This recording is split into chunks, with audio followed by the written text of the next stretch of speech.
Señora Presidenta, la sesión pasada vimos las indicaciones 1, 2 y 3.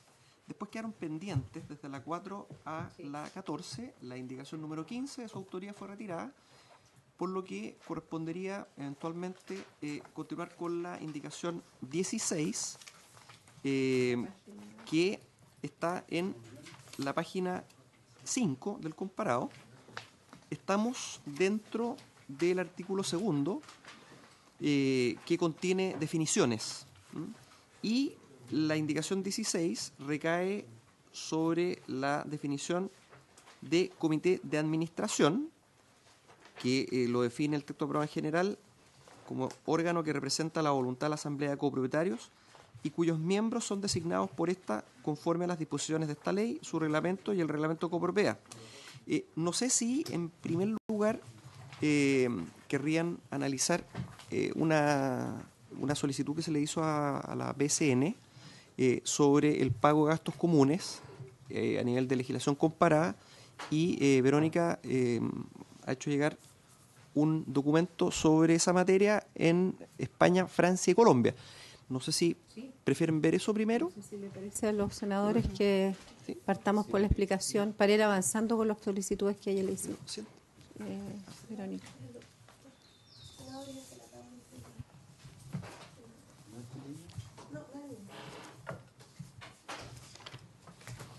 Ahora, desde luego, esto no dice relación con la indicación en la que estamos, pero un tema que quedó pendiente y que va a aparecer, por lo cual se puede efectivamente ver de inmediato.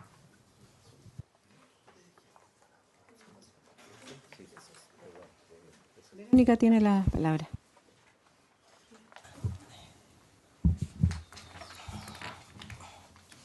Senadores, buenos días. Lo que se buscó era cómo se estructuraba los gastos comunes en otras legislaciones, España, Francia y Colombia, y cuáles eran las medidas que se implementaban para hacer cumplir el pago de los gastos comunes. Se revisaron España, Francia y Colombia. En todas las legislaciones revisadas se encontró que existe la obligación del pago de los gastos comunes y está establecida para el cuidado y mantención de las áreas comunes, así como el funcionamiento de la comunidad. En el caso colombiano se encontró que se distinguen categorías de gastos comunes para su cumplimiento. En los 3 países consultados se establece explícitamente la posibilidad de diferenciar los gastos comunes en función de las áreas, pero para la fórmula con cual se va a hacer ese cobro queda delegada específicamente en los reglamentos de copropiedad, en la ECULA según el avalúo fiscal, y expresamente señala la posibilidad que se haga de una manera distinta, pero tiene que quedar también establecido en el reglamento. Respecto de cuánto es el tiempo de antigüedad con el que se hace el cobro de los gastos comunes, en el caso español se establece una antigüedad de 3 años para el cobro de los gastos comunes, y en el caso de Francia la antigüedad para hacer el cobro es de 5 años. Ahora, en el caso francés, para asegurar el pago, existe la obligación de establecer una hipoteca en favor de la comunidad. Esa hipoteca en favor de la comunidad es al momento de adquirir el bien, al momento de ingresar a la comunidad. Ahora, es importante distinguir que en ese caso, la comunidad en el caso francés se establece como una personalidad jurídica, por lo tanto, queda a nombre de esa persona jurídica esa hipoteca y no a nombre de una comunidad, o sea, de personas naturales como es la situación acá. Ahora, respecto de qué es lo que se cobra, cómo se construye esta deuda en caso de impago, en el caso español la deuda se compone de los gastos efectivamente, de los gastos adeudados más los gastos de cobranza. No se establece allí un interés. Mientras que en el caso francés, la comunidad anualmente establece el monto de los gastos que van a haber durante el calendario, y eso se prorratea en cuotas y en personas. Entonces, cuando una persona no paga una cuota, existe una cláusula de aceleración que permite a la comunidad hacer efectivo el cobro completo de los gastos anuales. En el caso colombiano se establece una tasa de interés similar a lo que hay en la legislación nacional. Respecto de cómo se ejecuta el cobro de la deuda, en el caso de España se establece un procedimiento abreviado que produce que sea de rápido despacho el asunto judicial para establecer el cobro.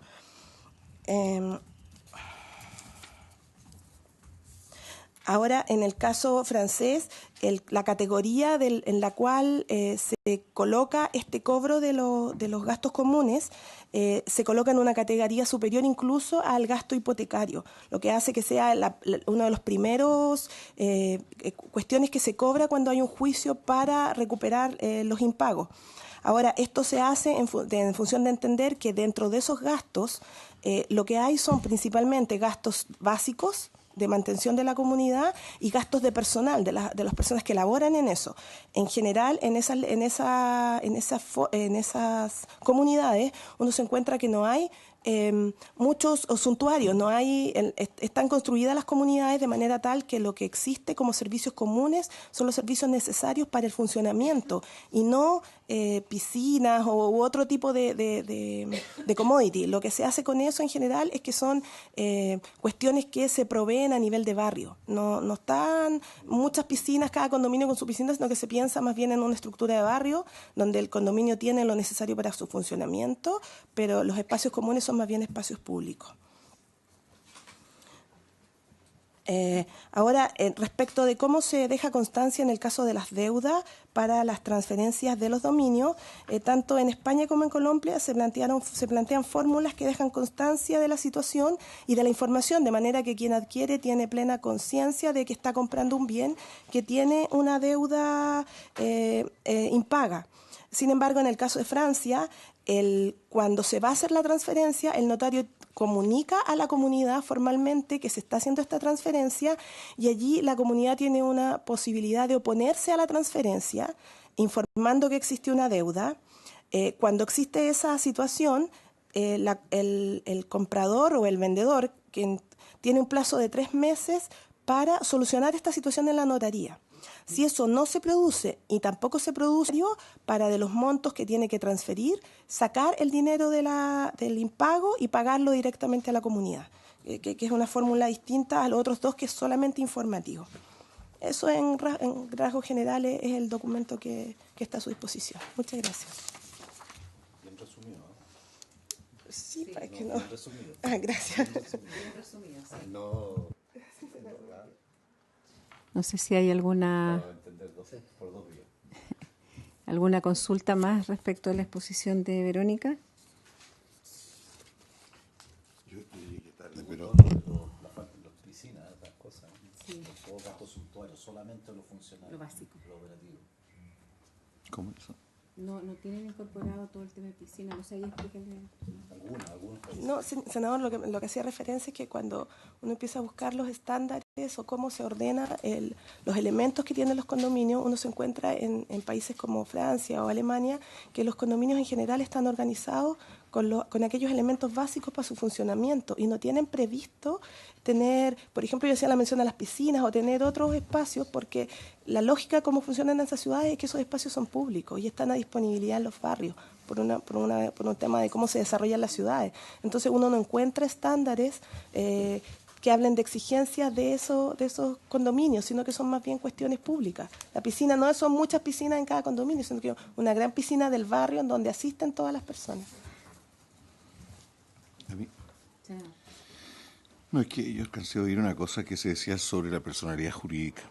Y yo quisiera entender más esto, porque esto se lo plantean a uno todas las comunidades, ¿ah? Y uno dice, para todos los efectos, este es un ente jurídico, la copropiedad. Entonces, ¿cuál es la diferencia entre tener personalidad o solo tener una existencia legal a través de respecto a otras legislaciones? No sé si logró percibir la diferencia con nosotros al respecto. Encontré la diferencia, senador, a propósito del cobro de las deudas, porque en el caso francés se establece una hipoteca general asegurando el pago de la deuda de los gastos comunes. Y eso es a favor de la comunidad como persona jurídica, por lo tanto con capacidad de accionar. Como nosotros no tenemos personalidad jurídica, el quien se hace cargo es el administrador, que es el representante, y el comité de administración. Entonces es una persona que va mutando en el tiempo. Por lo tanto, no podríamos establecer una hipoteca en favor de una persona que va mutando, no habría quien establecerle esa hipoteca. Entonces yo creo que esa es la gran diferencia, al tener personalidad permanente en el tiempo, tiene una cierta capacidad de acción que no la tenemos nosotros, como está dispuesta la legislación.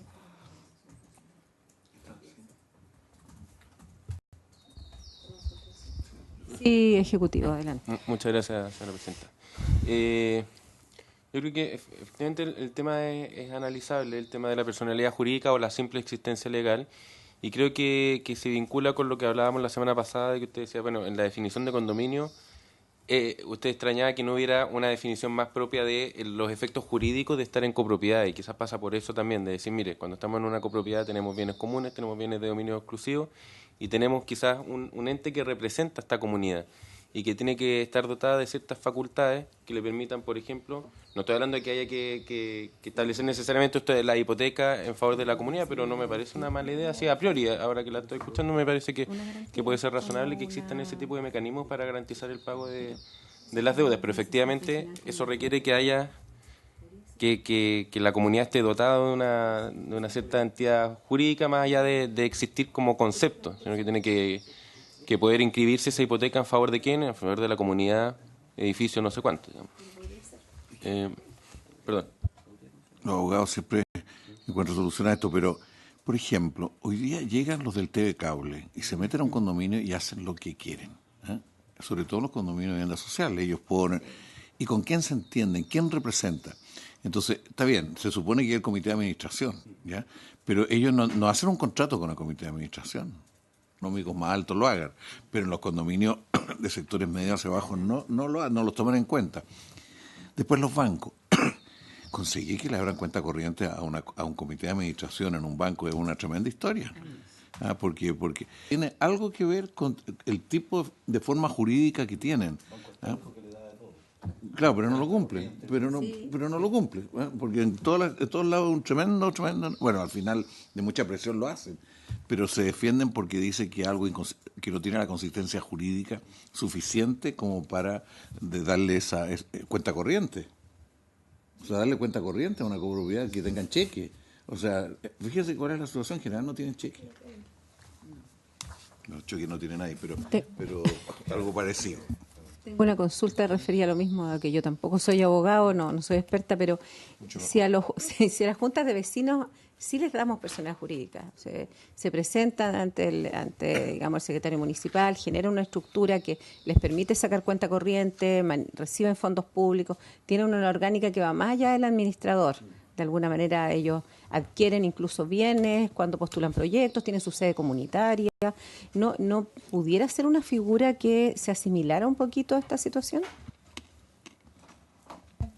Sí, tiene bastante lógica lo que está planteando. Una organización funcional que tiene su personalidad jurídica, etcétera, y uno dice, bueno, la copropiedad también es algo que agrupa a distintas personas que tienen intereses comunes, que es el vivir en en ese espacio común, y por lo tanto habría que analizar ese tema. Efectivamente, en el proyecto de ley y en las indicaciones no está recogido ese concepto, pero por eso lo vinculaba con lo que dijo el senador Montes la semana pasada de quizás definir mejor qué es una copropiedad, y en esa definición uno se empieza a encontrar con eso, bueno, y la copropiedad, cómo se manifiesta jurídicamente.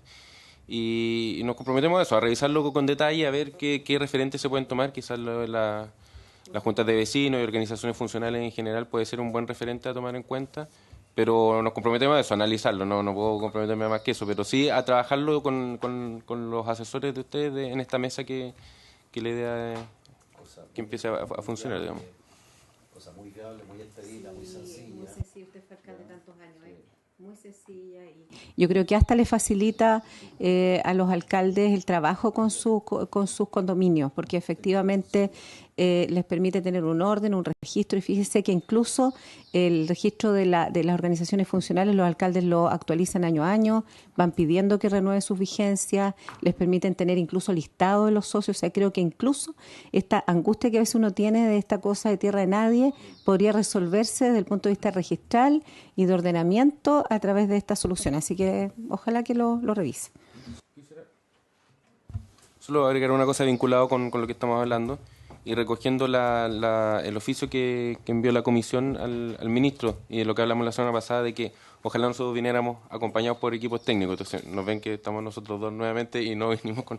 Pero transmitirles que se recogió el punto, lo analizamos y efectivamente conversamos con profesionales de la División de Desarrollo Urbano y del equipo de condominios sociales, pero lamentablemente tenían agendado de antes una actividad en Iquique, los de la División de Desarrollo Urbano, y los de condominios también tenían otro compromiso agendado con anterioridad, pero sí ya estamos organizados con ellos de estar viendo los temas juntos y que ojalá nos estén acompañando dependiendo de la sesión. Y este tema también, quizás tengamos que verlo con la división jurídica y así. O sea, estos temas que van surgiendo, vamos viendo qué división nos puede ir apoyando, porque quizás no tenemos la respuesta acá, pero sí hay gente en el ministerio que nos puede ayudar en eso. Yo creo que esto que estamos hablando es súper de división jurídica y con ello podemos quizás ver el mejor mecanismo para fortalecer la figura. Eso. Señor secretario, yo creo que podemos avanzar entonces con los artículos. Quedamos pendientes entonces con esto para que se evalúe. Claro, bueno, esto se une a lo que había quedado pendiente entonces. Bien, Verónica. Sí.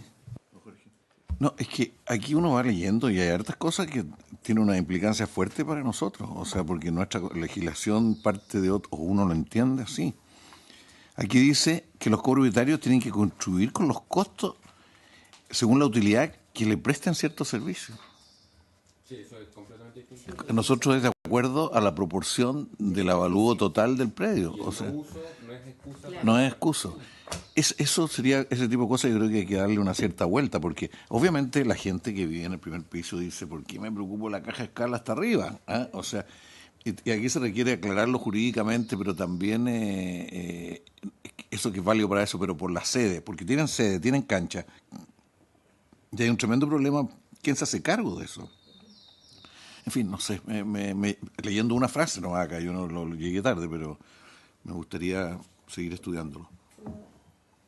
Sí, Muy bueno el trabajo en todo caso, como siempre. Debería ser parlamentaria la Verónica.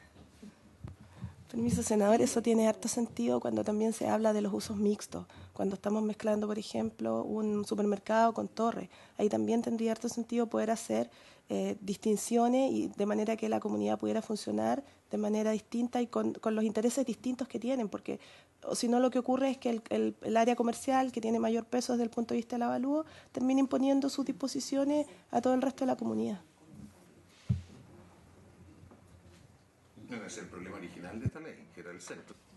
Disculpe, quisiera agregar un tema con eso, y que va a estar en una indicación que es de las próximas que viene, que es la intención de reponer el inciso sobre la distinción de sectores dentro de un condominio con derechos diferenciados sobre los bienes comunes. Apunta precisamente a eso también, porque si uno tiene un condominio en el que hay distintas torres, torres bajas y torres altas, por ejemplo, donde hay un condominio tipo A con varias torres, puede lograr revertir eso, oiga, pero si yo no uso esos ascensores de esa torre porque tengo que pagar los gastos comunes de esa torre. Entonces, la distinción por sectores, que uno pone ese ejemplo de las torres, pero lo del supermercado y el edificio también podría ser. O sea, uno puede distinguir en sectores donde diga, mire, el supermercado es quien se hace cargo de esta parte del condominio porque en verdad le reporta utilidad a ellos, y los otros se tienen que hacer cargo del otro sector del condominio porque le reporta utilidad a ellos y no se mezclan. Entonces eso puede ayudar, ese inciso respecto de los derechos en los bienes comunes diferenciados por sectores. Quizás eso podría ayudar.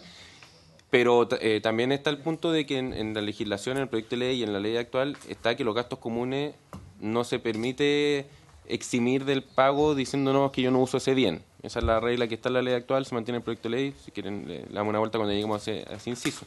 A ver si es que se puede establecer alguna regla especial respecto de ese tema o no. Pero efectivamente en la legislación comparada, como señala Verónica Larra, no siempre es así, digamos, tiene reglas completamente distintas como la que acaba de señalar el senador. Te agregaría más. ¿Qué pasa, digamos, a los adultos mayores? Por ejemplo, hay bastantes servicios de algunos condominios que por su edad y sus condiciones físicas muchas veces, y no solamente adultos mayores, no pueden acceder a ellas, no las usan, como piscinas y otros, o incluso, por ejemplo, todo lo que es lavandería y secadora, etcétera, etcétera. Entonces, si uno se pusiera a pensar en hacer el análisis detallado que hicieron otros países, de ponderar efectivamente cuando uno ingresa a un condominio qué servicios y hacer un checklist de lo que vamos a ocupar, y eso tenga un factor de cálculo que permita un gasto común más justo, es un tema que creo que también debiéramos analizar, porque estamos haciendo una ley para los próximos 20 o 30 años, y vamos mejorando la calidad de la población, esos servicios se van incorporando en los condominios y la verdad es que noto que distinto es que efectivamente el propietario ahora diga sí, efectivamente lo voy a ocupar, cambie el dueño y cambien las condiciones, pero hoy día es a rajatabla, o sea, gasto común, el total se divide y sería. Entonces, quizá hay que analizar eso que planteó Verónica, que es algo que se hace. Y lo otro es cómo efectivamente, si llega un propietario, cómo poder garantizarle al condominio que vamos a tener un respaldo en caso de que no pague, por ejemplo. ¿Entiendes? Una boleta de garantía o una letra, algo que implicara que hay un respaldo, que quizás no hay hipoteca, que es un poco, eso asusta un poquito, pero algo que permita un respaldo, porque hoy día no hay ninguno. Y los métodos de cobranza son bastante complejos, por lo demás. Así que eso, hay harto que analizar, pero igual es bueno que leamos el documento, porque el documento es bastante completo. Pero ese artículo todavía está sujeto a la discusión, ¿verdad? Así que no hay problema para los efectos de la incorporación de esas iniciativas que me parecen muy veloces y destacar de nuevo el trabajo de Verónica de la biblioteca. Adelante. No, solo agregar que en eso hay que quizás buscar el punto de equilibrio entre una regla tan general como, mire, si usted no ocupa algo, igual tiene que pagar, a el pago solo lo que uso, porque el caso a caso y el ver cómo resolver eso puede ser extremadamente complejo, porque o dejar abierta la puerta a que muchos digan, no, es que yo no uso esto, no uso nada, y finalmente en la práctica sí se usan, o todos dicen, no, yo no voy a usar, y hay ciertos bienes que van a requerir una mantención y que no van a tener los recursos para ser mantenidos. Hay que buscar el punto de equilibrio en eso. Yo creo que es algo que requiere un análisis Sin duda. y ver si es que en esos casos de derecho comparado, claro, ahí está la regla, pero quizás ha generado ciertas dificultades de aplicación práctica que podríamos nosotros, si vamos a formular algo parecido, bueno, aprovechar el tiro de resolver los problemas que ellos les ha generado una regla de ese tipo. Para verlo con más detalle. Eso. Don Jorge. Bueno, entonces proseguimos con lo que estábamos viendo de las indicaciones. Correspondería la indicación 16 en la página número 5, relacionada con la definición de comité de administración, que como decía el texto aprobado en general, establece que es el órgano que representa la voluntad de la Asamblea de Copropietarios y cuyos miembros son designados por esta conforme a las disposiciones de esta ley, su reglamento y el reglamento de copropiedad. La indicación, página 5. Había un gran debate, esa es la razón. Son 162. Algunas sí son de mero trámite, pero hay solamente una, lamentablemente, el senador Sandoval. Sí. No, pero ya habíamos conversado que es una potente señal respecto al registro. Sí. Pero falta todavía. Sí, falta todavía. Bueno, entonces la indicación 16 de la senadora Aravena reemplaza la voz órgano por aquel órgano. Pero Básicamente no tiene un cambio de fondo, es meramente explicativa. Claro, lo que sigue, por ejemplo, el número 4 que habla de Asamblea de Copropietarios, también dice órgano. Entonces, siguiendo la misma pauta, claro, no sé si la... ¿Perseveran la indicación? No, pero si no es necesario la retiramos, ¿no? Pareciera... Si es redundante, Sí, ¿no? ¿no es cierto? Da la impresión de que no es necesario, porque está claramente referido la definición. Perfecto. Entonces queda retirada la indicación 16. La próxima indicación es la 17 del presidente de la República, que reemplaza, es algo que podrá explicar Gonzalo menor, reemplaza Asamblea de Copropietarios y cuyos miembros por Asamblea de Copropietarios cuyos miembros. O sea, sería órgano que representa la voluntad de la Asamblea de Copropietarios cuyos miembros. Sí, es una cosa de redacción. ¿Ah? ¿Te parece? Aprobada, ¿no es cierto? Indicación 17, aprobada 3-0. Después, la indicación 18 busca agregar después del vocablo copropietarios la expresión elegido por esta.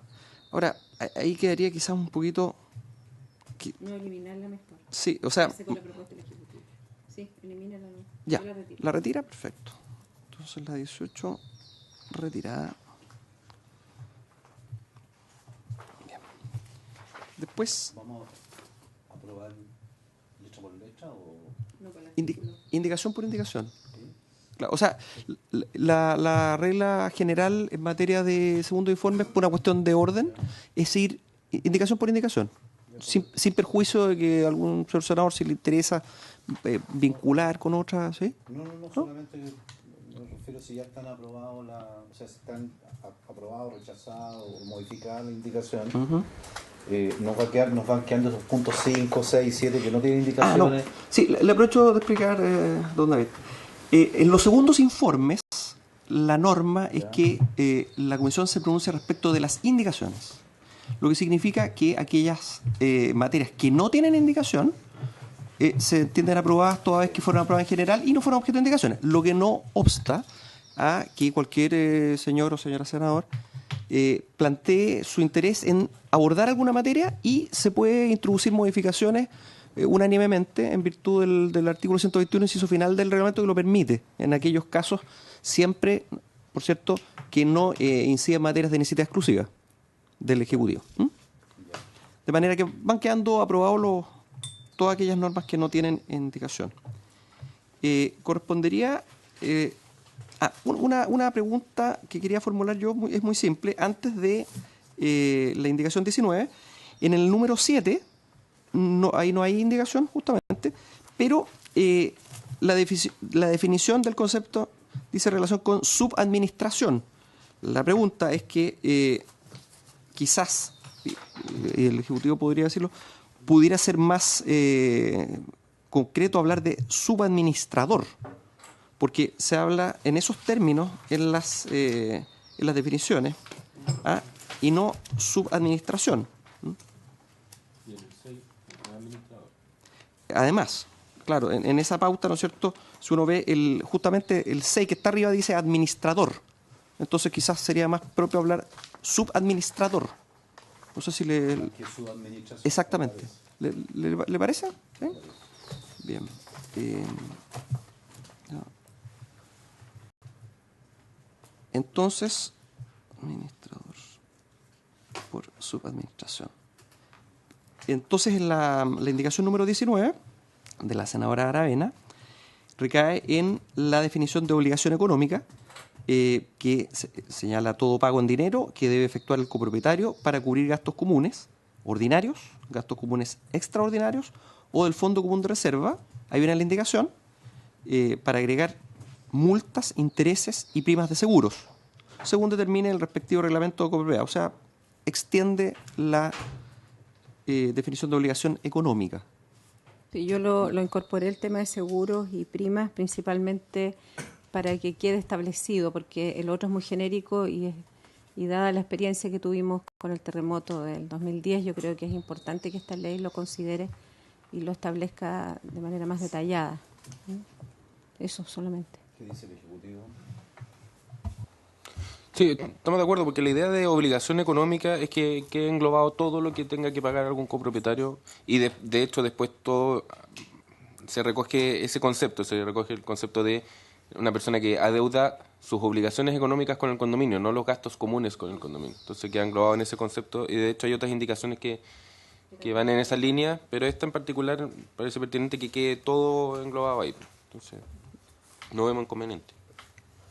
Entonces, ¿se aprobaría entonces unánimemente, don Carlos? ¿Don David? ¿Sí? Muy bien, entonces pasamos a la indicación número 20, que dice relación con la propuesta que hace la senadora Aravena para sustituir la definición actual. La definición actual señala que el Fondo Común de Reserva es el fondo destinado a cubrir gastos comunes urgentes e imprevistos y que corresponde al porcentaje de recargo de los gastos comunes acordado por la Asamblea y que se paga conjuntamente con esto. La senadora plantea que se establezca lo siguiente: fondo destinado a cubrir gastos comunes urgentes, imprevistos y entre otros para atender reparaciones de bienes de dominio común, a la certificación periódica de las instalaciones de gas, certificación de ascensores, tanto verticales como inclinados o funiculares, montacargas y escaleras o rampas mecánicas y sus instalaciones. Ahora, creo yo que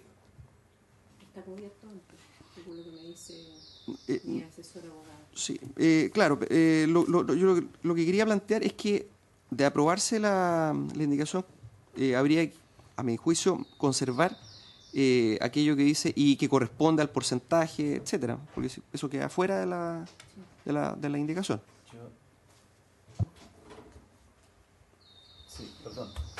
Yo no sé si en el detalle, a veces por tratar de incorporar o precisar tantas cosas, se pueden omitir otras tantas más que de repente uno no las consigna.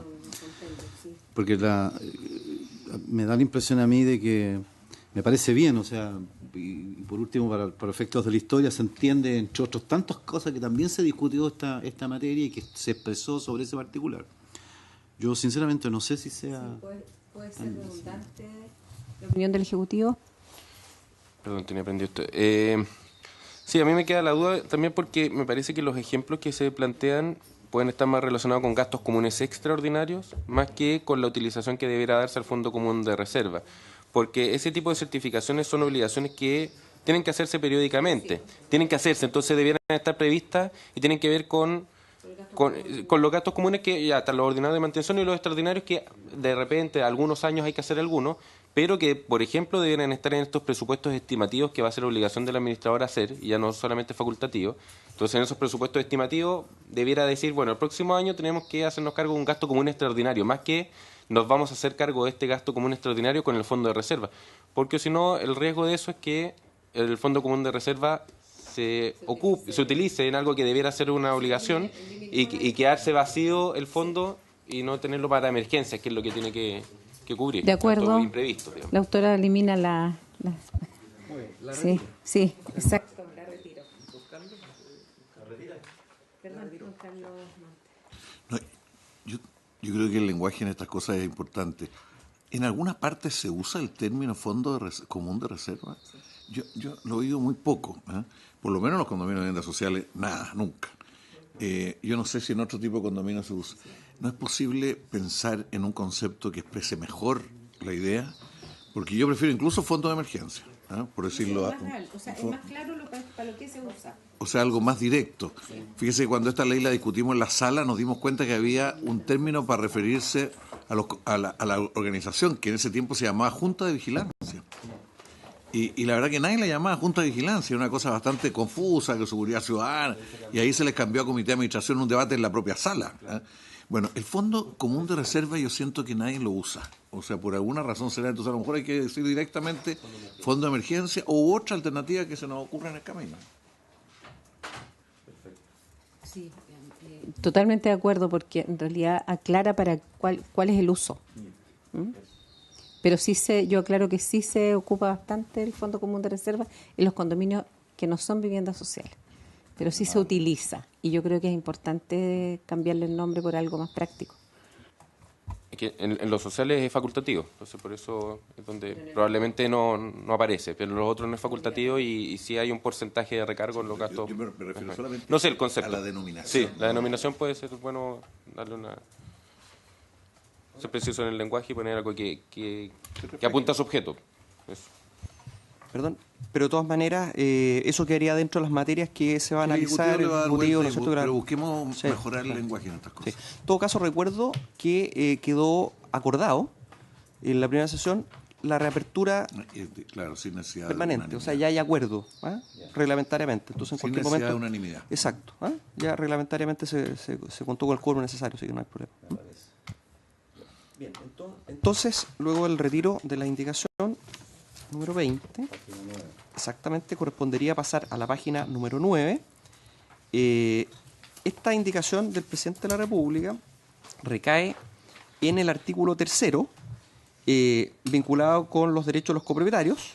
El artículo 3º dice: cada copropietario será dueño exclusivo de su unidad y comunero en los bienes de dominio común. Los derechos de cada copropietario, los bienes de dominio común, son inseparables del dominio exclusivo de su respectiva unidad. Por tanto, esos derechos se entenderán comprendidos en la transferencia del dominio, gravamen o embargo de la respectiva unidad. Lo anterior se aplicará igualmente respecto a los derechos de uso y goce exclusivos que se le asignen sobre los bienes de derecho común. El derecho que corresponda a cada copropietario una unidad sobre los bienes de dominio común se determinará en el reglamento de copropiedad, atendiéndose para su fijación al avalúo fiscal de la respectiva unidad. Los avalúos fiscales de las diversas unidades de un condominio deberán determinarse separadamente. Y se busca agregar en caso de condominios que contemplen diferentes sectores o edificaciones colectivas, el reglamento podrá establecer los derechos de las unidades sobre los bienes comunes del respectivo sector o edificación colectiva, separadamente de los derechos sobre los bienes comunes de todo el condominio. Esto, como explicará seguramente Gonzalo, viene reponiendo el inciso final del actual artículo 3º que el proyecto no contempló. Eso, la idea es, bueno, reponer ese inciso que fue aprobado por la ley 20.741, que establecía esta posibilidad de los diferentes sectores que ya hemos hecho referencia. Entonces, aquí quisiera hacer presente un tema que algo enunció el ministro cuando vino a presentar las indicaciones, que la idea, bueno, era reponer esto, establecer la posibilidad de sectores, de derechos diferenciados por sectores, pero después con un análisis más detallado y preparando esa presentación con el ministro, él nos instruyó que quisiera complementáramos un poco más esto, precisando que esto no implica que los propietarios que tienen derechos sobre un determinado sector puedan modificar ese sector de tal manera de perjudicar al resto, ¿ya? ¿Por qué? Porque esto de establecer derechos por sectores está bastante vinculado con los proyectos por etapas, que eso genera algunos problemas. Un condominio que tiene varias torres y que es un condominio tipo A, que tiene un terreno de dominio común, se desarrolla por etapas, entonces se vende el primer edificio y quienes adquieren derechos en ese edificio pasan a ser comuneros en todo el terreno. Entonces eso genera bastantes dificultades y después en las torres sucesivas se necesitaba hacer alguna modificación de proyecto. Había toda una discusión respecto de quién tenía que presentar esa modificación de proyecto, si requería acuerdo de la asamblea, etcétera.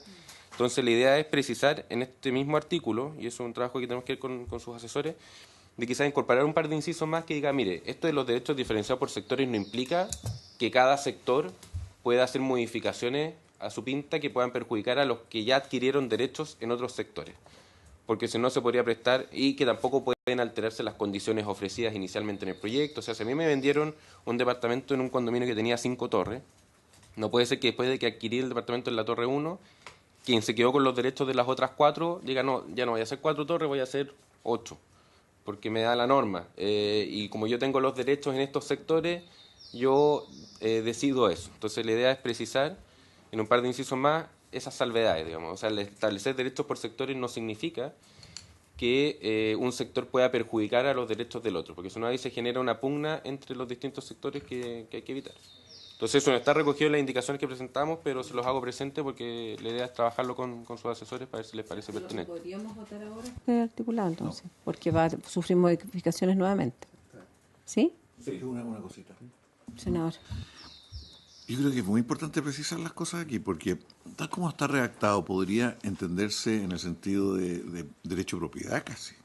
¿Ah? O sea, que esos bienes comunes corresponden a esa subadministración o a ese subsector. Y no es lo que está diciendo, no se trata de eso. No es propiedad. Porque si fuera propiedad, ¿por qué no lo va a poder modificar?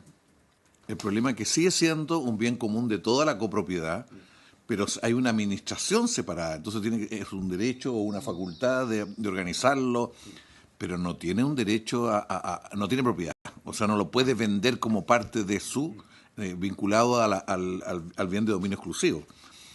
Tal como está redactado, yo creo que se puede prestar para confusión, o sea, es un derecho bien acotado, ¿no?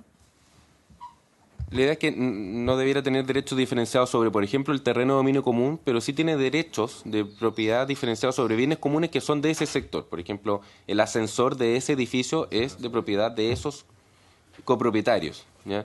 Pero no el terreno en el que está emplazado es algo ya distinto, digamos. O sea, puede que haya un sector en el que está asignado a esa torre y que se administre y se toman decisiones, pero que no pueda implicar que pueda perjudicar los derechos ya adquiridos por otros. Por ejemplo, al cambiar la composición del condominio podría cambiar el prorrateo en los bienes comunes. Y al cambiar el prorrateo ya me están afectando algo que yo adquirí y sin haberme preguntado. Eso es lo que hay que hacer, esas salvedades.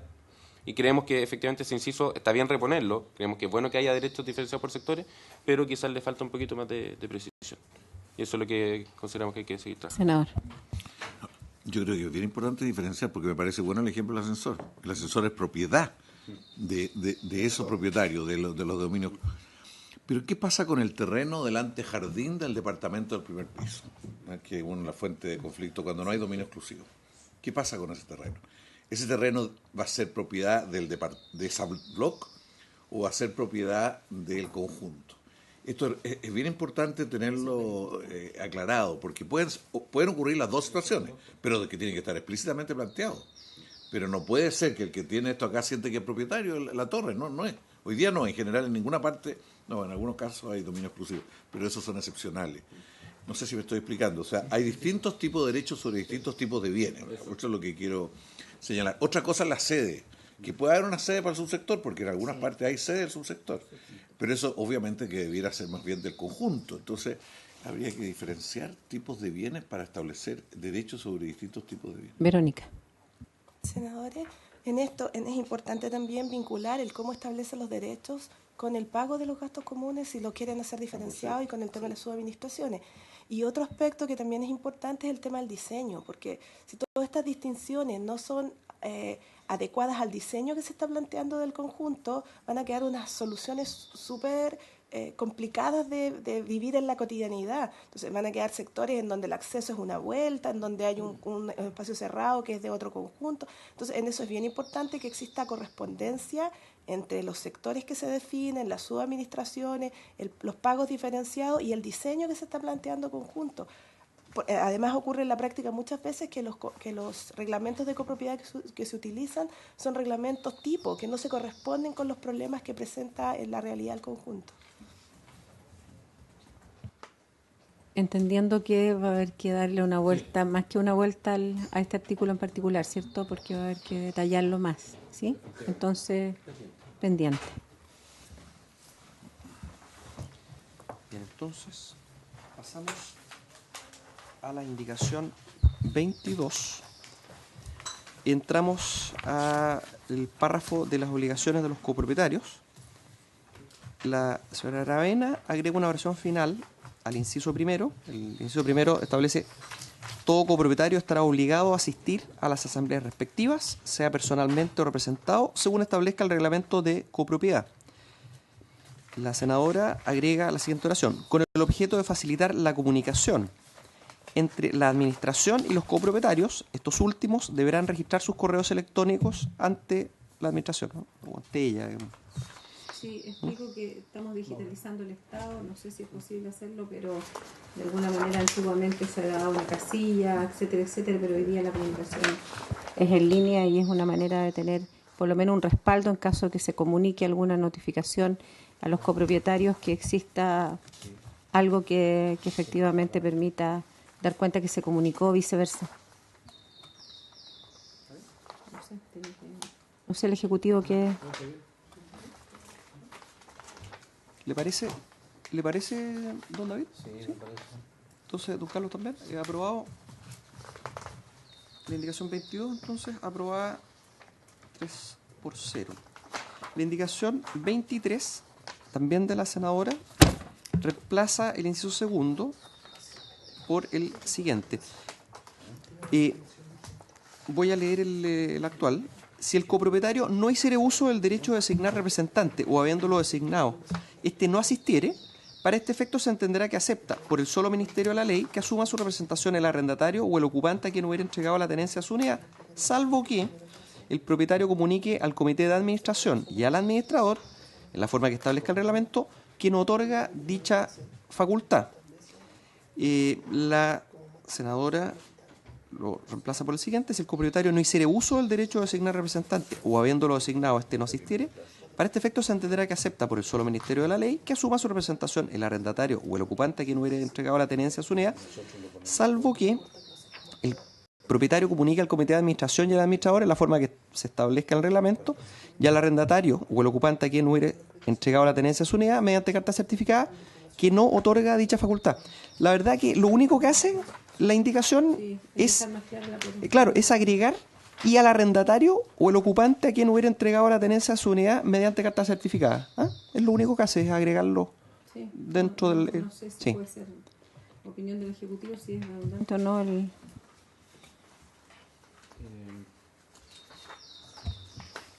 Entendemos el punto de que se le avisa al arrendatario o al ocupante. No sé si la formalidad de que deba ser mediante carta certificada es estrictamente necesario o puede ser en el mismo contrato que le diga: oiga, yo le entrego en arrendamiento esta unidad, pero no le entrego la facultad de representarme porque yo voy a asistir a la sesión. Entonces, si ya está acordado entre las partes, ya está debidamente informado, quizás lo de la carta puede ser una formalidad que sea más engorrosa que lo que pueda aportar.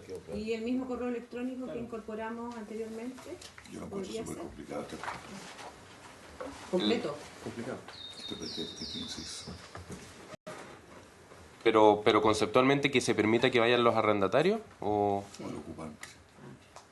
O sea, lo que me preocupa es que sea automático, porque tal como está redactado es automático. Sí. Entonces puede que en un edificio, un conjunto de arrendatarios terminen definiendo las cosas a su... Entonces yo no sé si es bueno entregar, en el caso que él no esté, porque hay distintas alternativas. Si no va un representante del propietario, aquí se dice puede ir el arrendatario del otro y por lo tanto tiene derecho a votar, ¿no es cierto? Porque no se dice que no tenga derecho a votar, lo representa, por lo tanto toma decisiones. ¿Hay alternativa o no? Una alternativa es simplemente que baja el quórum, por ejemplo, en caso que haya cierto quórum, y no haya que forzar automáticamente una representación. Otra alternativa es darle la representación al delegado al bloque o alguna otra forma, automáticamente, si es que se quiere buscar. Pero entregárselo a lo que está viviendo ahí con la cantidad de conflictos que hay entre propietario y arrendatario, esto puede ser bien difícil de manejar. Yo tendría harto cuidado de generar más conflictos que soluciones, porque esto puede generar conflictos. Es cierto que lo del artículo 15 se sacó, o sea, todo el conjunto de decisiones más significativas, pero igual puede generarse harta dificultad en el funcionamiento de una copropiedad. O sea, el análisis que está planteando el senador, más allá de la carta certificada, tiene que ver con el articulado aquí, digamos, la posibilidad de que se reemplace por la persona que está arrendando o quien está habitando el lugar. Más de fondo, digamos que... Sí, ahí lo que buscaba el proyecto es que, bueno, esto se vincula con esta representación automática, es solamente para las materias de asamblea ordinaria y extraordinaria que no requieran quórum reforzado. Las que requieren quórum reforzado, que son aquellos que ya involucran los derechos del propietario en el condominio, ahí no es automático, sino que el inciso que viene dice que esas materias requieren la autorización expresa, ¿ya? Pero por lo que entiendo lo que dice el senador, puede que en las otras materias, las de extraordinaria, que no sean las de quórum reforzado, podría haber algún tipo de decisiones tomadas por los arrendatarios que le causa cierta preocupación de que estén tomando decisiones.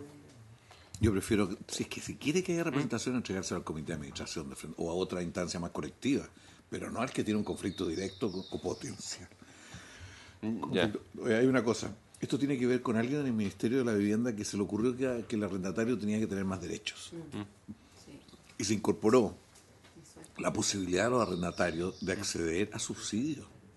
Yo creo que es súper complejo eso, porque si un arrendatario recibe un subsidio, a él lo inhabilita para ir a otro edificio a acceder a subsidio. Y a su vez, él es parte de los que ha aportado a ese condominio una propiedad o un mejoramiento de algunas condiciones. Entonces el potencial de conflicto es muy grande. Yo en ese sentido también siempre fui partidario, porque lo que ocurre es que a veces hay un arrendatario que no se encuentra el titular, entonces se dice que postule el arrendatario. Más vale que en ese caso se permita a la comunidad suplir a ese arrendatario en vez de dárselo a un titular en particular, a un arrendatario en particular, porque los conflictos, el conflicto entre arrendatario y propietario es muy fuerte en general, o sea, son pocos los casos en que no hay, o sea, debe ser un 20% en que no hay conflicto, algún tipo de conflicto. Entonces yo en esto tendría mucho cuidado. Creo que vamos a tener que darle una vuelta a esto porque efectivamente además si nosotros hiciéramos una estadística, la asistencia de los propietarios muchas veces es menor y muchos arrendatarios, digamos, son los que terminan decidiendo. Si lo dejamos así, vamos a generar conflictos. Entonces, finalmente los que tienen potestad entregada por los dueños son el comité, en estricto rigor. Sí. En todo caso, entendiendo, se me imagina a mí que el espíritu de esto, que hay una miscelánea situaciones básicas, domésticas, muy puntuales, que a veces la no comparecencia del propietario, ¿no es cierto? Y son cosas que a lo mejor ahí quizá habría que perfeccionar a lo mejor la redacción del tema, dejar muy claro que aquí el propietario es el propietario. Hay que la subrogancia de ese derecho me da mucho sentido lo que plantea el senador respecto de quién lo ejerce, ¿ya? El tema es que pero también asumiendo que hay cosas misceláneas, ¿verdad?, que acontecen y que se requiere es una solución del minuto y que no está, ¿no? Habría que verlo cómo instalarla. En mi opinión, quizás va a haber que hacer un análisis y dejar como alguna manera establecido que el nivel de complejidad, no sé cómo redactarlo para que hay cosas como del día a día, como dice el senador Sandoval, que efectivamente puedan ser tomadas en decisión por los arrendatarios y las que no. Perdón, Presidenta, además de que el párrafo, ¿no es cierto?, habla de las obligaciones de los copropietarios y nosotros le estamos metiendo, ¿no es cierto?, obligaciones también a los arrendatarios. Entonces, como que no tampoco calza, y por eso a lo mejor al diferenciarlo quizá pudiera mejorarse el enfoque, la idea del fondo del tema, Presidente. Gracias. O sea, yo pongo un solo ejemplo. Si la discusión es sobre el uso de los estacionamientos y los arrendatarios toman la palabra y cortan, o sea, porque eso no es de propiedad, es de funcionamiento. Y eso puede generar una situación bastante difícil con el resto. Yo prefiero que se le entregue la facultad, o baja el quórum, o se le entregue de frentón a los que ministran. Para que ellos sean los titulares responsables y tengan que responder ante todo o algo por el, pero no a personas sueltas. También de que pueden dejar decisiones de los próximos 12 meses. Claro. QAP, entonces. No notamos. Quedaríamos entonces, Jorge, pendiente con esta. QAP, secretario. ¿QAP? Sí, en la radiodiffusión. ¿Quién espera? ¿Quién espera? Ah, bien. Muy bien. Entonces la indicación 23 que reemplaza nos va a servir para ver el punto que queda pendiente.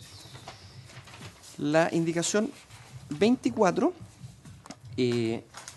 recae en el artículo 6º, que establece cada copropietario deberá contribuir a todas las obligaciones económicas del condominio en proporción al derecho que le corresponda a los bienes de dominio común, salvo que el reglamento de copropiedad establezca otra forma de contribución. La senadora Aravena agrega, después de condominio, lo siguiente: gastos comunes ordinarios y gastos comunes extraordinarios. O sea, que haría cada copropietario deberá contribuir a todas las obligaciones económicas del condominio, gastos comunes ordinarios y gastos comunes extraordinarios, en proporción al derecho que le corresponda en los fines de dominio común, salvo que el reglamento de copropiedad establezca otra forma de contribución. En la línea de lo que hemos estado hablando, podría aparecer como que se restringe un poco la norma, porque hay más obligaciones económicas, y al decir, ¿no es cierto?, gastos comunes ordinarios y gastos comunes extraordinarios, quizás lo podría circunscribir mucho a eso, ¿no? Sí, adelante. Sí, no, Presidente, sí, con la misma enfoque de repente esta tendencia a enumerar situaciones, y me da la impresión de que todas las obligaciones económicas, ¿verdad?, es bastante más genérico. Sí, más amplio. Por eso está definido. Sí, y que además está definido arriba. Retirémosla entonces, secretario. Perfecto. Entonces,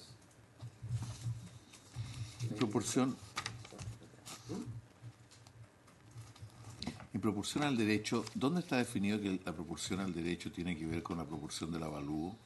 lo leímos recién, está en el tercero, si no me equivoco. ¿Sí? Déjame buscarlo. No, está en el tercero. Está en la página 9. El primer párrafo de la columna en medio. El derecho que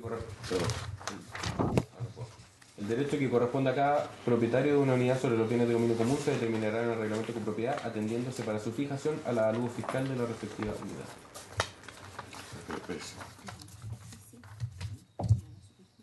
Atendiéndose, o sea, no es la ecuación automática aquí, porque hasta ahora era automático.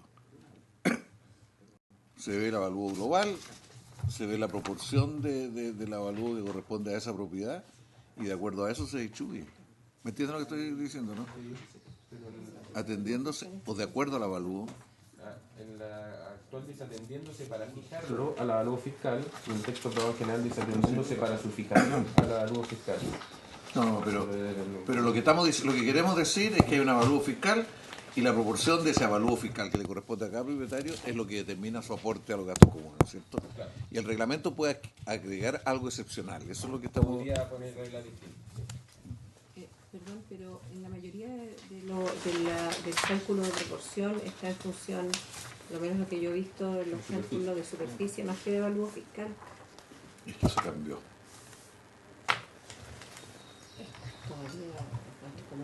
Señora, ¿me permite? Es que el prorrateo que hace el Servicio de Impuestos Internos... No, perdón. El prorrateo que hace el Servicio de Impuestos Internos es en función del porcentaje más un porcentaje del terreno común.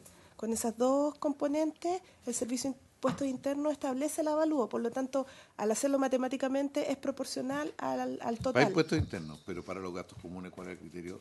Es que se utiliza el avalúo porque en el fondo el avalúo me da un porcentaje que es proporcional al total en la misma proporción, matemáticamente. Es que aquí hay un problema que yo no termino de entender por qué siempre el avalúo del segundo piso es superior al primer piso. En los departamentos, no digo en los centros, no. Entonces, ¿qué significa eso? Y a veces el segundo piso es más chico que el primero, pero tiene avalúo mayor, ¿eh? Por distintas razones, parece que es seguridad. Pero no sé por qué se da eso en muchos casos. Y aquí una vieja discusión, ¿cierto? Antes la ley decía que era, como ella dice, a los metros. Después se dijo, no, es para el avalúo. ¿Quién determina el avalúo? Es impuestos internos, el avalúo fiscal. ¿Cómo lo determina ello? Es una combinación de cosas, o sea, no es solo metros. O sea, si está en el primer piso, en el centro, es por el uso comercial que pueda tener, o sea, vale muchísimo. ¿Me entiendes? O sea, esta regla yo creo que es bien importante precisarla. Esto se nos ha presentado mucho con el tema de las ampliaciones. Cuando usted amplía un departamento legalmente, con un proyecto de ampliación, esa ampliación está sobre bienes de dominio común, ¿ya? ¿No es cierto? O sea, que pasan a ser exclusivos, de hecho. Entonces, ¿cómo afecta eso a la ecuación general de distribución? Es un tremendo problema. En todas partes donde hay avalúo están todos, no diría ilegales, pero están en un limbo, porque esto no se logra resolver de manera operativa y rápida. Me estoy explicando, ¿no? O sea, si usted se toma 8 metros cuadrados para la ampliación de distintas maneras, ¿cómo lo incorpora a la ecuación general del condominio? Esa es toda la... Pero no dejaría de ser un bien común, probablemente un bien común que está asignado en uso y goce exclusivo a a ese propietario, digamos. No, y este problema, perdone, pero es bien de dominio común, acuérdese. El primer piso es común, la tierra, la losa, el segundo, eso es todo bien de dominio común. Sí. Entonces, ¿cómo lo incorpora en la ecuación general? No, yo estoy planteando esto porque no se ha encontrado una solución, ni con arquitectos, ni con todo, no se ha encontrado una manera de hacerlo lo más rápido posible. Y todo está en el fondo que las ampliaciones enteras terminan siendo bien de dominio común desde el punto de vista jurídico. Pero los que vivieron una casa ampliada legalmente la venden con esto otro. Entonces, ¿y el banco cómo los trata? El banco se hace un poco leso porque esto no está jurídicamente aclarado. Simplemente quiero tratar de este tema buscarle una solución que lo más simple posible. Los directores de obra cuando son... Verónica. No, sí, está bien. Perdón.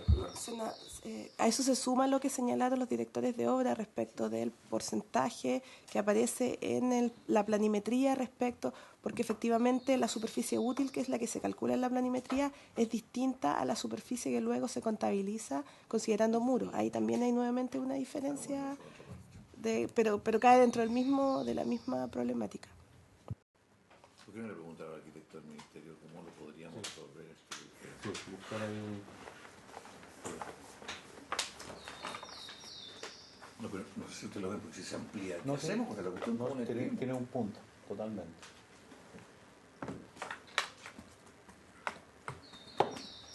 ¿Permiso? Senador, en eso hay una norma que está formulada más adelante que lo que intenta es que cuando existe un porcentaje disponible de crecimiento para el conjunto, quede una norma de prorrateo de esos derechos indicada en el reglamento de manera previa, de manera de que ya exista un criterio que permite el crecimiento de todos los integrantes del condominio. Eso facilitaría una cosa que aquí incorporáramos a los transitorios una norma para corregir lo existente, porque eso para lo nuevo se plantea así, claro. Pero para lo existente es de nuevo. Entonces puede ser una norma final. Okay.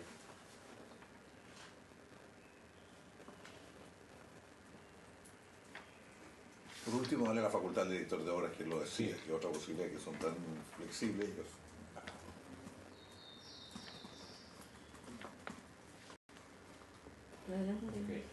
Bien, en todo caso, bueno, la indicación 24 está retirada, sin perjuicio de que esto es un tema que está dentro de las materias que se van a analizar. La indicación número 25 del senador señor Sandoval sustituye el inciso segundo. Es la misma de la... 26, me parece, parece que van en el mismo sentido. Sí, sí, Es más correcto la suya. sí, es similar. ¿Qué pasa? Que el actual inciso segundo establece que el incumplimiento de la obligación a que se refiere el inciso precedente seguirá siempre al dueño de su unidad aún respecto de los créditos devengados antes de que la adquiera, gozando dicho crédito de un privilegio de primera clase que preferirá después de los créditos enumerados en el artículo 2472 del Código Civil, sin perjuicio del derecho de quien paga para repetir contra su deudor antecesor en el dominio y de la acción de saneamiento por evicción en su caso. El senador señor Sandoval lo sustituye por el siguiente. La obligación del propietario de una unidad por los gastos comunes seguirá siempre al dominio de su unidad, aún respecto de los devengados antes de su adquisición, y el crédito correspondiente gozará de un privilegio de cuarta clase que preferirá, cualquiera que sea su fecha, a los enumerados en el artículo 2481 del Código Civil, sin perjuicio del derecho del propietario para exigir el pago a su antecesor en el dominio y de la acción de saneamiento por evicción en su caso.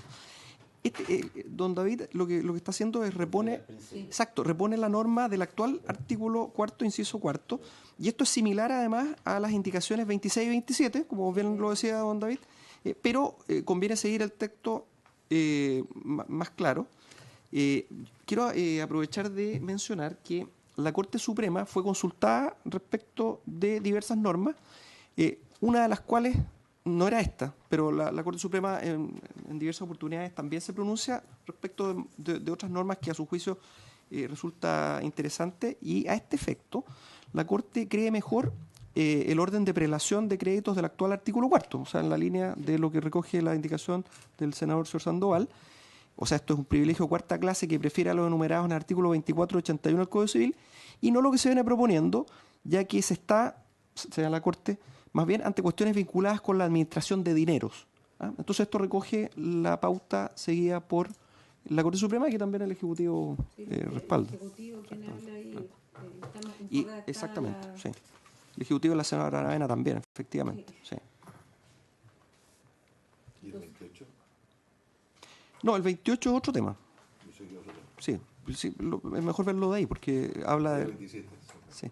Claro, lo que pasa es que 26 y 27 es la misma. Sí, sí. Entonces dejaríamos la 25 del Senado. claro, entonces la indicación 25 de don David es aprobada 3-0. Y si le parece a los miembros de la comisión, la indicación 26 y 27 ¿Se incorporan a la primera? exactamente son aprobadas con modificaciones en el sentido de entenderse incorporadas en la indicación de don David. Entonces, indicación 26 y 27 subsumidas en la indicación 25. Ahora, lo que preguntaba don Carlos, hay una indicación que es la número 28,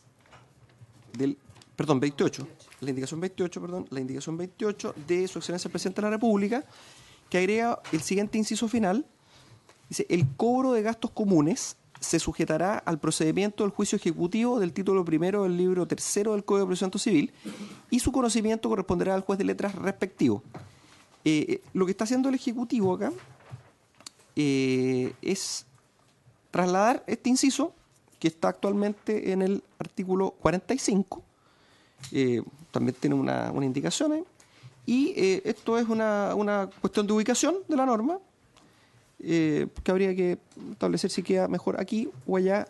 Gonzalo puede explicar la razón que tuvieron, que es muy atendible, para trasladarlo para acá. A ver, bueno, es un inciso que está en la ley vigente, que el proyecto de ley contemplaba en el artículo 45, que es un artículo referido, que está en el capítulo de las fórmulas de resolución de conflictos. Entonces, a propósito de eso, de la resolución judicial de conflictos, se mencionaba que el cobro de gastos comunes se sujeta a este procedimiento. Nos parece más pertinente que esté en el artículo sobre gastos comunes, porque los incisos precedentes de este mismo artículo está diciendo, bueno, cuál es la obligación de pagar los gastos comunes, que el incumplimiento tiene un crédito de una determinada clase. Entonces, es más pertinente que después de ese inciso que habla de que hay un incumplimiento que tiene un crédito, bueno, y ese crédito, ¿cómo me lo van a cobrar?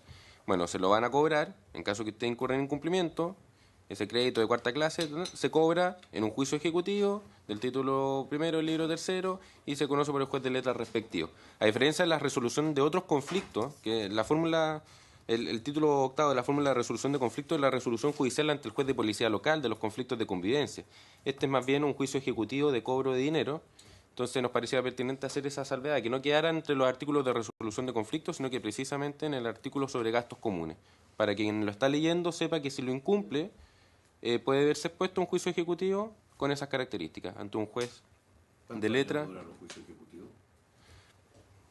Depende, pero la gracia que tienen es que no se discute la deuda, digamos, no se discute la existencia de la deuda. La deuda está ahí y es un juicio que lo que busca es embargar y rematar bienes para pagarse de los... ¿Funciona esto? Pero esa es la pregunta real. No, funciona que exista un juicio ejecutivo para cobro de deuda. Eso funciona efectivamente. ¿Tú querías agregar algo?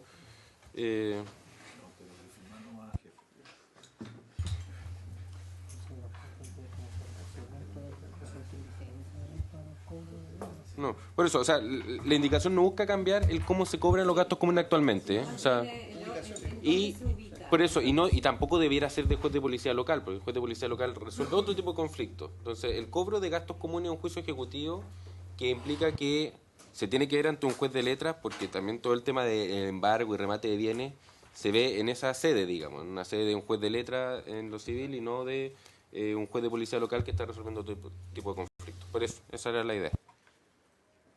Ordena la ley, ¿no? No sé si vamos a someter a votación, o sea... Con dos. Esperamos. No, yo voto nomás. ¿Está a favor, don Carlos? Sí. Entonces, se aprobaría la indicación número 28. Se aprueba 3-0. Ahora, desde luego, me adelanto, cuando lleguemos a ella se nos va a haber olvidado quizás un poco, pero la indicación 111... hay que aprobarla, evidentemente, porque lo que hace es suprimir este mismo inciso del artículo 45. ¿Ah? Así que, si quiere, la aprobamos al tiro. Porque, ¿ah? Entonces, don Carlos, aprobamos también la indicación 111 que suprime este inciso del artículo 45, toda vez que aprobamos trasladarlo. Sí. ¿Cómo no está? Exactamente. El tema de los arrendatarios, yo creo. No sé si están de acuerdo prorrogar unos 10 minutos para poder compensarlo. ¿En el inicio puede ser? Ya. No, sí. Nos faltaba quórum, senador, si no hubiéramos empezado. Sí. Presidente, no el presidente. No sé qué el ausente Navarro, no sé qué. Sí, sé. Está en Chile. No. No estoy informado. Ya. Muy bien. Entonces. Rechazado. Bueno, claro, la indicación 29 del senador Navarro reemplaza el artículo séptimo. El artículo séptimo establece que cada copropietario deberá pagar los gastos comunes dentro de los 10 primeros días de cada mes, salvo que el reglamento de copropiedad establezca otra periodicidad o plazo. Si incurriera en mora, la deuda vengará el interés que se establezca en el respectivo de reglamento de copropiedad. Don Alejandro Navarro lo reemplaza por otro que dice: cada copropietario deberá pagar los gastos comunes con la periodicidad y en los plazos que establezca el reglamento de copropiedad. Si incurriera en mora, la deuda vengará el interés que se establezca en el respectivo reglamento de copropiedad. Toma parte de la redacción actual y parte del texto aprobado en general. Sí, senador. Encuentro que es materia de reglamento el fijar el tiempo en el cual se realiza el pago. O sea, pudiera ser bajo esa perspectiva. O sea, ¿por qué el primero 10 días? ¿Por qué no el 15, el 20 o el 30? ¿Verdad? Pudiera ser materia... Pero salvo eso, el resto yo no lo veo mucha variación en realidad, ¿no? Pero respecto a las fechas, quizás lo único que pudiera encontrar algún sentido de dejarlo más sujeto a un reglamento, o al menos que haya estado así siempre. Tengo entendido que no. Efectivamente, el artículo, como bien dice don David, el artículo 5º actual establece que cada copropietario deberá pagar los gastos comunes con la periodicidad y en los plazos que establezca el reglamento de copropiedad. Esa es la ley actual, está en la línea de lo que dice don David. Tiene una ventaja, la indicación, la ventaja es que dice, esta es una norma. En caso de reglamento de otra cosa, se usa otra cosa. Tiene la ventaja que hay una norma, porque si no queda abierto a que lo diga o no lo diga. Eso sería...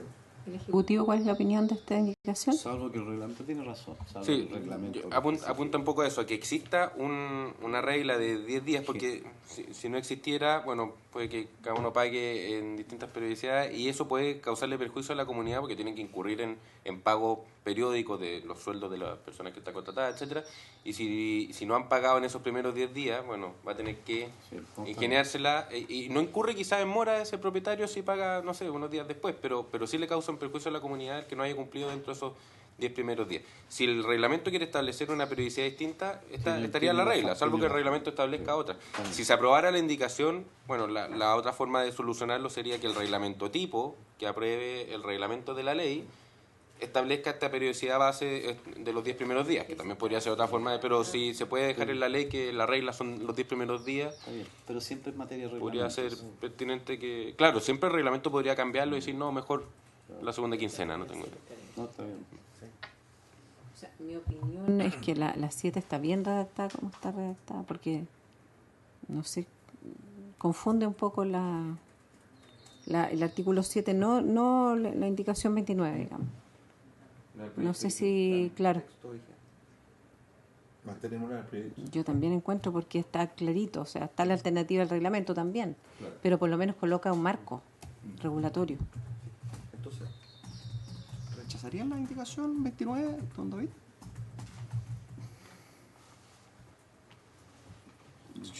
Pues, está bien, o sea, entiendo la explicación que nos va a hacer el Ejecutivo. Y me parece bien, ya. Es verdad que se pone dentro de los 10 y se da, salvo que el reglamento establezca. Creo que esa es la modificación fundamental que tiene, o sea, esa es la propuesta que tiene esta reacción del tema. Ahora, en mi opinión, esas son siempre expresiones, siempre están referidos más bien a los reglamentos, pero entiendo que deja la apertura de la propuesta, ¿no es cierto?, de lo que se aprobó en el Senado. Por lo tanto, no veo ningún inconveniente, presidente, en mantener lo que había sido presentado. Perfecto. Entonces, ¿se rechazaría la indicación? Don David, usted está por rechazarla, usted, don Carlos también, ¿no es cierto? Senadora también. Sí. Entonces, la indicación 29 se rechazaría unánimemente y quedaría solamente, respecto a esta materia, una indicación del presidente de la República que agrega a continuación de la locución el interés que se establezca en el respectivo reglamento de copropiedad, la frase, el que no podrá ser superior al 50% del interés corriente bancario.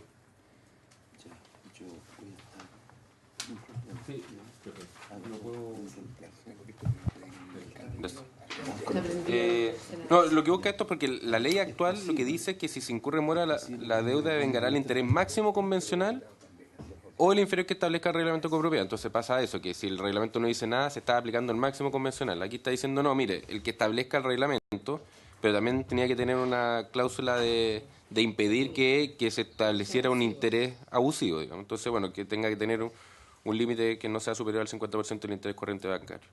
Eso, para que quede salvado eso y no vaya a haber algún reglamento de copropiedad que diga, oiga, si usted incurre en mora, el interés es abusivo, no sé. ¿Cuál es la diferencia en general entre el interés máximo convencional y el bancario más 50? ¿No son, es casi lo mismo? Porque a mí lo que me interesa es que haya una regla clara, que no se pueda estar discutiendo cada vez, sino que haya una regla. Sí, yo entiendo que sería equivalente, pero lo que pasa es que con eso queda salvado que no sea superior al máximo convencional. Bueno, no podría serlo tampoco, digamos. Era para que no quedara abierta la puerta, digamos, o sea, que eventualmente alguien entendiera que el reglamento de copropiedad podía establecer un interés exorbitante. Verónica. Sí. a lo mejor en esto también sería necesario establecer cómo se va a ir imputando este interés, porque si la persona se atrasa un mes, colocamos el interés y luego se vuelve a sumar con el atraso del mes siguiente y se vuelve a imputar el interés, esto aumenta exponencialmente la deuda y no por el total de los meses adeudados más el interés. Son fórmulas de cálculo distintos y eso también genera conflicto entre quien quiere pagar y quien quiere cobrar. ¿Es anatocismo lo que usted quiere hacer? ¿No? Así se llama. Así se llama, ¿verdad? Sí. Que estaba muy bien la Verónica, pero interés sobre interés si quiere cobrar. Es una opción. O sea, Verónica, no, perdón. Planteando que justamente que lo limitemos. Pero como quedó en una consulta del Ejecutivo, así como quedó redactado, ¿podría ocurrir eso que está planteando Verónica? Porque justamente eso ocurre. Sí. Entonces la idea es que esto quede tan claro que no permita que ocurra, porque eso yo sé que ocurre. Entonces al final la persona quiere pagar y esta es una cosa... Es prácticamente un poco usurero el cálculo y también limita el pago y la repactación. Sí, la deuda que se devengaría, claro, son deudas mensuales que se van devengando. Entonces cada deuda mensual que se va devengando genera su propio interés y cuando incurro en el segundo mes ya tengo el adeudado más la multa y sí, efectivamente, si el acuerdo es que eso no ocurra, habría que buscar una redacción o un inciso que... Todas las deudas en Chile tienen tratamiento con anatocismo, si eso es una cosa. No. Hay que cambiar en algún momento la ley de banco para eso, pero hoy día tiene todo. Hay una encíclica que dice que eso es usurero, ¿no es cierto, hermano? Por eso, entonces, si quieren este punto lo revisamos, tengo que revisarlo con más personas en el ministerio y con el ministro también, digamos, pero entiendo el punto, digamos, de cómo tratar la deuda para que si se genera una deuda que se va acumulando, ¿a qué se le aplica el interés? Se le aplica al... Sí. Tengo una última consulta, porque ya estamos cerrando por lo que me dice Jorge, pero ¿qué pasa? Aquí debiera quedar establecido métodos de repactación de deuda para gasto común o no, porque es un tema que podemos verlo en la próxima sesión, pero igual creo que es un tema no menor que pudiera quedar con algún grado de norma, no sé, o por lo menos apertura o indicación o algo que permita la repactación, porque supongamos que, no sé, la persona no pudo pagar en 6 meses, en 5 meses, etcétera, una deuda acumulada importante. Lo más importante es que pague, que documente, que se compromete a un pago, pero eso va a quedar libre. Sí, no hay una norma en este minuto que lo plantee. Yo pero pienso que es una realidad. O sea, es una realidad. ¿Cómo facilitar la repactación? ¿Cómo si alguien está facilitar? dispuesto Exacto. así como repacta la porque deuda quedó con las cesante, porque no pudo pagar 5 meses sus gastos comunes, porque hoy día está con una situación compleja, pero sí tiene la voluntad. Entonces, creo que debiéramos ver cómo lo incorporamos en la norma. En todo caso, tiene que ir por el lado de una facultad del comité de administración. Exacto. Sí, por eso, de cómo por eso, pero que pactar sea algo facultativo. con el... Porque si quizás no lo dejamos y alguien está al pie de la letra, puede que piense que no puede repactar. Exacto, pero yo creo que así como se puede hacer para patente y para un montón de otras cosas, debiera quedar, por favor. Las facultades del comité uno puede dejar ahí algo. Si pudiera verlo con el equipo, se lo agradecería. ¿Quedaría pendiente entonces la indicación 30? ¿O la aprobamos? ¿La aprobamos? Sí, ya, perfecto. O sea, ese es un tema macro. tema de la repactación sería otro tema de los pendientes. Otro de los temas de los pendientes. Perfecto. En la indicación 30, entonces, quedaría aprobada. ¿Don David? ¿Está de acuerdo? ¿Sí, don Carlos? ¿Sí? ¿Será ahora ya? O sea, si a alguien se le ocurre una mejor fórmula... No, desde luego, pero... Hasta el momento no hay Sí. otra. Entonces, quedaría aprobada 3-0 la indicación número 30. Vamos hasta acá. Ya, no sé, esto no está bien. Sin más que tratar, se cierra la sesión.